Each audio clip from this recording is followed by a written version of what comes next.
फिर से आपका स्वागत है फाइनली सॉल्वेंसी रेशियो के लास्ट सेशन में, जिसमें हम फोर्थ रेशियो लास्ट रेशियो को कवर करने वाले हैं एज पर योर सिलेबस, जिसका नाम है इंटरेस्ट कवरेज रेशियो। क्या है? Interest coverage ratio.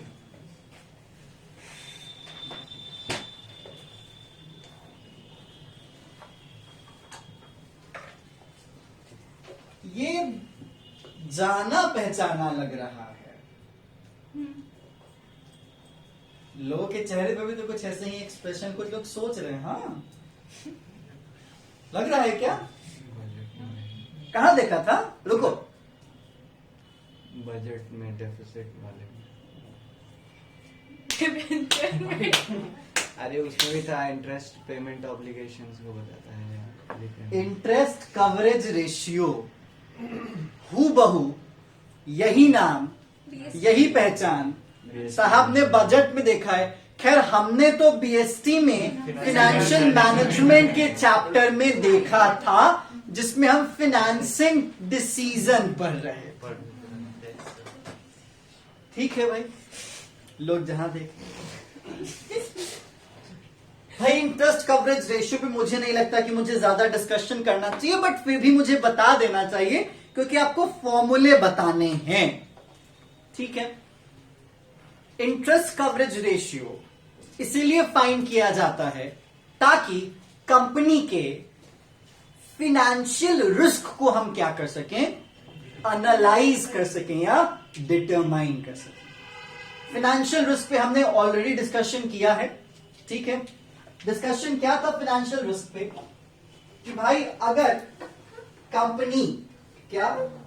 Company loan लेती है तो कितने परसेंट चांसेस हैं कि कंपनी अपनी जो रिस्पॉन्सिबिलिटीज है, या फिर कहा जाए तो जो फिनेंशियल ऑब्लिगेशन है in the form of interest, उसको चुका पाएगी।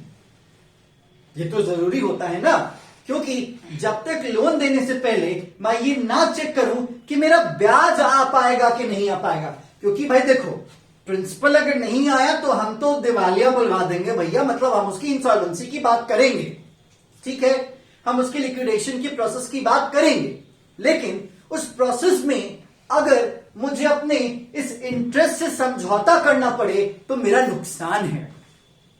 क्योंकि अगर आपने किसी को लोन दिया है और अगर वो कह रहे हैं कि देखो भाई हम प्रिंसिपल चुका पाएंगे, ब्याज मेरे औकात की बात नहीं अब रहेगी, तो आप क्या सोचोगे? भैया पैसा भी हमने दे दिया, मेरा पैसा लग भी गया उतना दिन के लिए, और मुझे बस मेरा पैसा मिल रहा है, मुझे मेरा इंटरेस्ट नहीं मिल रहा, तो वो पैसा मेरा क्या हो गया? नुकसान में चला गया। राइट और रॉन्ग? अगर आपको कोई समय पे बुला ले और अगर आपसे काम ना कर पाए या फिर आपका काम ना करे, तो आपको क्या लगेगा? आपको क्या लगेगा कि मेरा वो जो इंपॉर्टेंट टाइम था वो वेस्ट हो गया। भले उसके बाद वो कहे कि ठीक है हम तुम्हारे आके इतने देर बैठ जाएंगे, क्या फर्क पड़ता है? कोई फर्क नहीं पड़ता।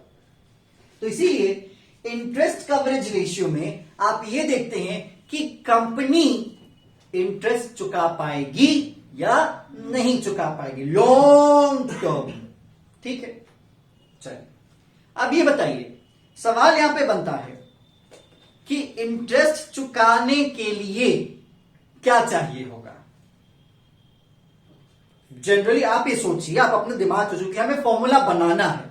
ठीक है, इंटरेस्ट चुकाने के लिए कंपनी के पास क्या होना चाहिए? प्रॉफिट। ठीक है, फिर वही बात हो जाएगी, अगर कहीं से लोन लेगी ब्याज चुकाने के लिए तो और कंपनी का बेड़ा गर्क। हम तो अच्छा सोचेंगे ना। ठीक है, तो इस अच्छे सोचने में मुझे यहां पे जानना पड़ेगा कि कंपनी का प्रॉफिट कौन सा है। कंपनी का प्रॉफिट कौन सा है? आपको याद होगा जब हम प्रॉफिट की बात करते हैं तो प्रॉफिट, इंटरेस्ट और टैक्स, प्रॉफिट, इंटरेस्ट और टैक्स, तीनों कहीं ना कहीं एक ही थाली के चट्टे बट्टे होते, राइट और रॉन्ग? राइट। हम इंटरेस्ट की बात करें तो हमने डेप्ट लिया होगा, और डेप्ट इसलिए लिया होगा कहीं ना कहीं क्योंकि डेप्ट टैक्स डिडक्टेबल एक्सपेंसेस में मेरे को बेनिफिट दे जाता है, राइट। तो हम पहले क्या कैलकुलेट करेंगे? प्रॉफिट टैक्स काट के या बिना टैक्स के? पहले बिना टैक्स के पहले मेरे पास सर प्रॉफिट आएगा। स्टेटमेंट ऑफ P&L पढ़ा है ना आपने? प्रॉफिट बिफोर टैक्स, उसमें घुसाते हैं टैक्स, तो क्या आता है? अब इसी में इंटरेस्ट की बात होगी, इसी में इंटरेस्ट की बात होगी। थोड़ा सा फाइनेंशियल मैनेजमेंट की तरफ टर्न कीजिएगा, अगर आपको याद होगा तो हम बात करते थे PBIT, मैं लिखता हूं PBIT, जिसका फुल फॉर्म होता था profit before interest and tax. इसमें से फिर हम इंटरेस्ट घटाते थे कि टैक्स घटाते थे? पहले इंटरेस्ट, उसके बाद क्या? तो जो हमें मिला वो क्या मिला? Profit after interest and tax. क्या मिला मुझे? Profit after interest and tax. अब जरा बताओ, मुझे ये जानना है कि कंपनी की कैपेसिटी है या नहीं मेरा इंटरेस्ट चुकाने के लिए, तो मैं बिफोर लूंगा या आफ्टर लूंगा? बिफोर लूंगा या आफ्टर लूंगा? कॉमन सा सेंस है, बिफोर लूंगा, ठीक है।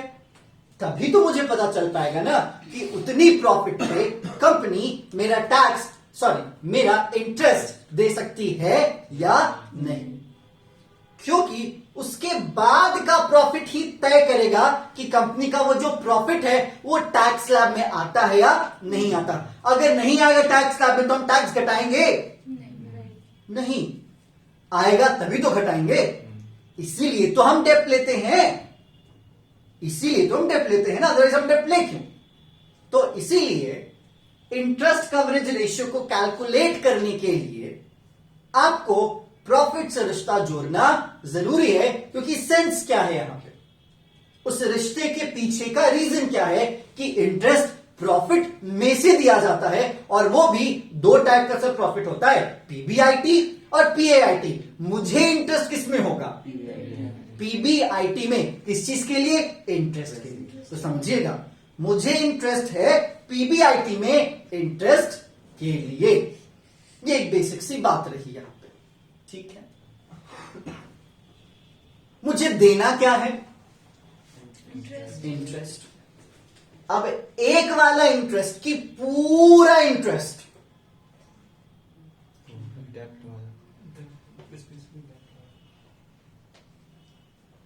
तो डेप्ट पे ही होगा ना। और किस पे होगा इंटरेस्ट? आप अपने बिजनेस में जब ब्याज की बात करोगे तो किस पे करोगे? उधार पे ही तो करोगे ना, सिंपल सी बात, ठीक है। अब देखिएगा, अब जब हम इंटरेस्ट की बात करते हैं, किसकी बात करते हैं? इंटरेस्ट की बात करते हैं, तो इंटरेस्ट वेरिएबल भी होता है क्या?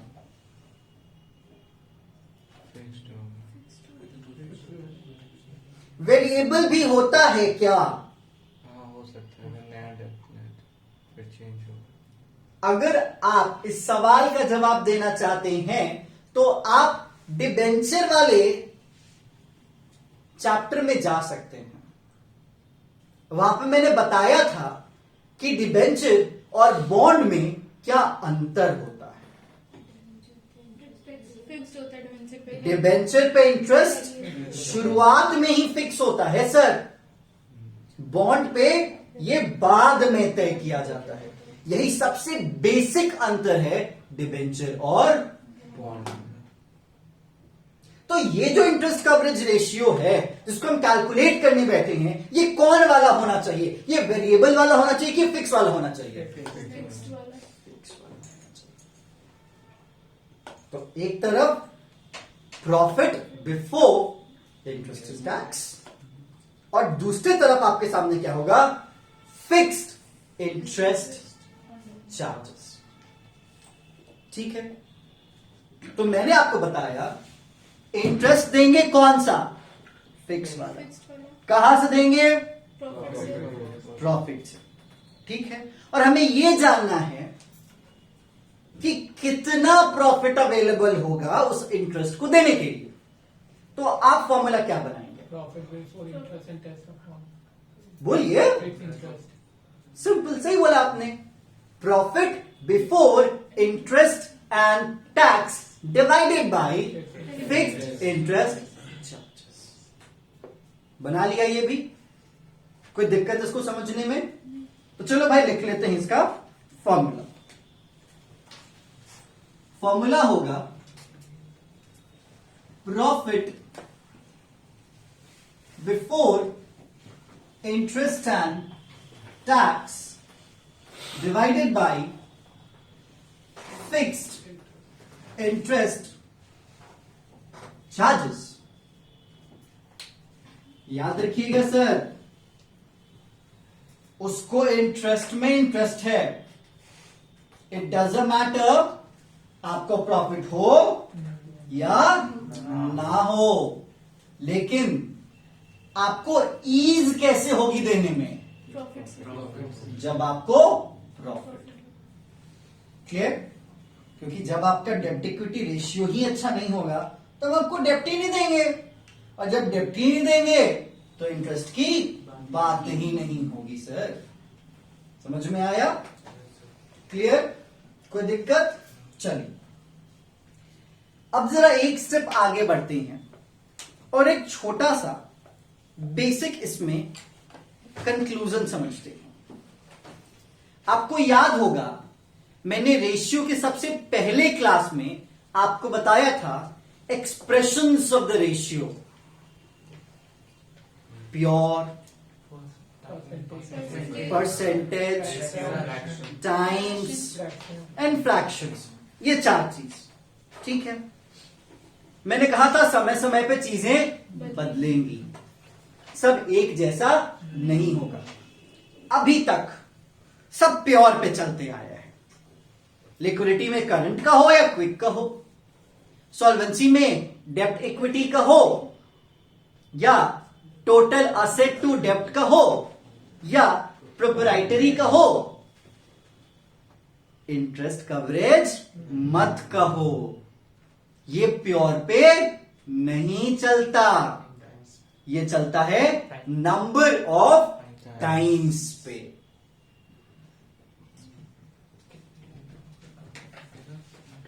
नंबर ऑफ टाइम्स बोले तो सर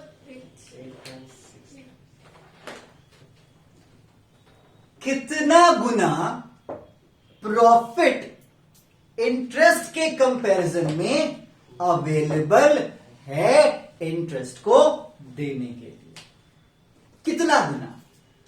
ठीक है, आपने बताया कितना गुना, 6 times 6 to 7 times is the standard ratio of interest coverage ratio. ठीक है, लगे हाथ आप ये भी बता दीजिए क्यों 6 से 7 से अगर कम हुआ, लाइक 3 हुआ, लाइक 4 हुआ, तो सर उसके प्रॉफिट के हिसाब से वो इंटरेस्ट नहीं पे कर पाएगा। क्यों? 3 गुना 4 गुना तो है ना, लेकिन सर प्रॉफिट फिक्स नहीं कि उतना ही प्रॉफिट हमेशा होता रहेगा। आई अग्रीड, उतना होता नहीं रहेगा लॉन्ग टर्म में, बट फिर भी अगर 4 गुना हो तो क्या फर्क पड़ता है, 4 गुना है, जहां पे मुझे 1000 रुपए इंटरेस्ट चुकाना है पर 4000 प्रॉफिट है। अच्छा ज्यादा हुआ तो क्या फर्क पड़ेगा,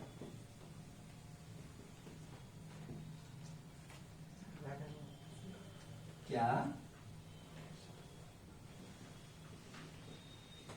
ये मत याद कीजिए, इसके पीछे की कहानी में भी थोड़ा ध्यान दीजिए। हम ऐसे ही बोल रहे थे। ऐसे थोड़ी बोले थे, आप आसमान के फरिश्ते हैं। सर हम याद नहीं किए थे ऐसे, हम 6 टाइम 7 टाइम तुक्का लगाए थे, हाँ लग।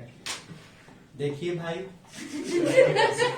अगर आपको एग्जाम में जय माता दी एक्सपीरियंस करना है तो यश गुप्ता से संपर्क करें, क्योंकि ये जय माता दी में एक्सपर्ट है। समझिएगा, जवाब आपका सही था, तुक्का नहीं था, क्योंकि आपने पहले इसको कहीं ना कहीं पढ़ा है, तो आपको रेलेवेंट मैटर्स याद है। देखिए, profit before interest and tax का जो भी रिजल्ट आएगा वो नंबर ऑफ टाइम्स में आएगा। एक स्टैंडर्ड होता है 6 से 7 गुना। क्यों सर? क्यों? इसलिए सर ना, क्योंकि इस पे नजर बस इनकी नहीं है, टैक्स वालों की भी है, शेयर होल्डर लेकिन टैक्स वालों से पहले उस मालिक की नजर है, क्योंकि जब जब उसको प्रॉफिट दिखता है उसकी दिल की धड़कन तेज हो जाती है, मिलेगा कि नहीं मिलेगा। क्योंकि कंपनी जानबूझ के रख भी तो लेती है रिटेन अर्निंग में कि भाई मेरे को फ्यूचर ग्रोथ करना है, एक्सपांशन करना, नहीं देंगे। और वो भी शेयर होल्डर तो खैर छोड़ो, उसमें इक्विटी वाले की तो कलेजा मुकुआ जाता है, क्योंकि पहले खड़ा होता है लाइन में कौन? रेफरेंस वाला। तो इतना तो होना चाहिए ना, क्योंकि इतने में ही कैसे बटेगा, कोई ना कोई तो नाराज होके जाएगा ही जाएगा। तो इसीलिए जब हम प्रॉफिट के एप्रोप्रिएशन की बात करते हैं, प्रॉफिट के इनफनेस की बात करते हैं, तो हम एटलीस्ट इतना लेके जरूर चलें, क्योंकि इससे कम होगा, याद रख लीजिएगा, आप किसी न किसी जगह पे कहीं ना कहीं कुछ सेक्रीफाइस जरूर कर रहे होंगे। तो आप अगर 6 से 7 गुने के पीछे रीजन देखें तो आप ये कहेंगे कि इस प्रॉफिट में हिस्सेदारी कई लोगों की है, इस प्रॉफिट में इंटरेस्ट कई लोगों का है, कई स्टेक होल्डर्स के हिस्से ये प्रॉफिट बढ़ता है। बोनस कहां से देंगे सर एम्प्लॉइज को? नहीं देंगे बोनस, देंगे। रिजर्व कहां से बनाएंगे? इसी में से तो रिजर्व भी बनता है ना, थोड़ी कि रिजर्व के लिए आप कहीं से अलग प्रॉफिट कमाइएगा। तो बहुत लोगों को ये अमाउंट बहुत ज्यादा लगता है, लेकिन एक्चुअली ये अमाउंट एक बार लाइन पे है, इससे कम हुआ कंपनी को खतरा महसूस होना शुरू हो जाता है। अगर ज्यादा हुआ तो ज्यादा कोई दिक्कत नहीं, प्रॉफिट ज्यादा हो और दिक्कत वाली बात हो, रिजर्व में चला जाएगा सर, रीइन्वेस्ट हो जाएगा, क्योंकि वो प्रॉफिट आप कहां जोड़ते हो आखिर? वो प्रॉफिट कहां जोड़ते थे टी फॉर्मेट में? कैपिटल में। मालिक की पूंजी ही तो बढ़ रही है, क्या फर्क पड़ रहा है? तो ज्यादा हो तो ठीक है, लेकिन अगर बहुत ज्यादा हो, बहुत ज्यादा, तो दिक्कत है। टैक्स वाले पप्पा आ जाएंगे। इसीलिए सीएस की जरूरत होती है, इसीलिए फाइनेंशियल एडवाइजर्स की जरूरत होती है कि वो भी ना ले जाए, हमारे पास भी हो और हम बांट भी सके। समझे? तो ज्यादा होना भी ज्यादा बेहतर नहीं है, कम होगी तो दिक्कत होगी ही। बार लाइन आपको बताया गया है इंटरेस्ट कवरेज रेशियो के रेफरेंस में। समझ में आया?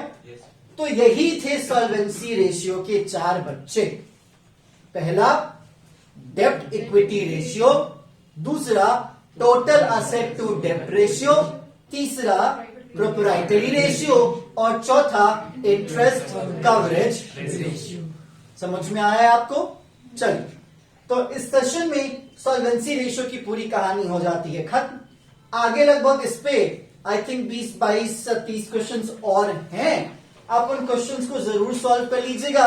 इसके बीच में आपको और भी कई तरीके, कई मेथड्स के फॉर्म्स जानने को मिलेंगे, और जहां पे आपको नए तरीके, नए फॉर्म्स होंगे, उसको जरूर आप पेंसिल या पेन से या हाइलाइटर से हाईलाइट कर लीजिएगा, क्योंकि वो चीज आपके अंडरस्टैंडिंग में ऐड होते जानी चाहिए। और मुझे लगभग श्योरिटी है कि आप इन कंटेंट से एक्स्ट्रा क्वेश्चंस बनाते वक्त एक्सपीरियंस करेंगे, बट आप इसको अपने अंडरस्टैंडिंग में लीजिएगा, समझ गए होंगे तो आराम से सारे क्वेश्चंस आपके क्या हो जाएंगे, सॉल्व हो जाएंगे। क्लियर क्या?